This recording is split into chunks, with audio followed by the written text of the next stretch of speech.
বিএনপিকে তো মানতে হবে মানুষ আমাকে ভোট দিয়ে এমপি বানিয়েছে। এটা তো বিএনপিকে কঠিন সত্যটা মেনে নিতে হবে।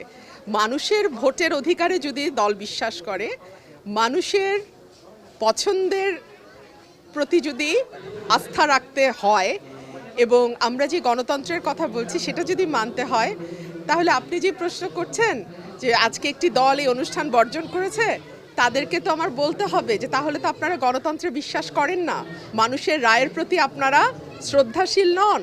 তাহলে 17 বছর কিসের জন্য আন্দোলন করেছেন? এটা দেশের আইন শৃঙ্খলার যে নাজুক পরিস্থিতি সেটাকে ইন্ডিকেট করে, দলগুলোর যে তাদের অঙ্গ সংগঠনের উপরে কোনো রকম কোনো কন্ট্রোল নাই সেটা ইঙ্গিত করে, এবং দিন শেষে আবারও যে আমরা পুরনো রাজনীতিতেই ফিরে যাচ্ছি বা ফিরে গেছি সেটার ইঙ্গিত করে।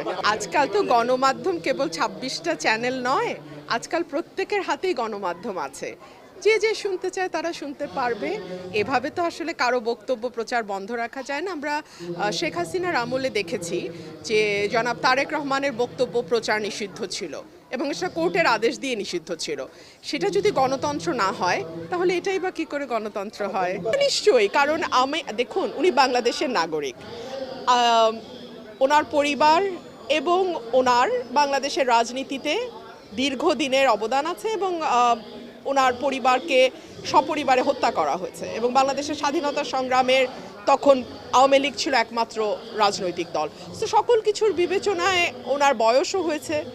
বাংলাদেশে যদি উনি ফিরে না আসেন, ওনার দলের অবস্থা কী দাঁড়াবে, বা ওনার এতদিনের যে রাজনৈতিক ইতিহাস সেটারই বা কী দাঁড়াবে, এই সকল কিছু বিবেচনা আমার কমন সেন্স বলে উনি ফিরে আসবে।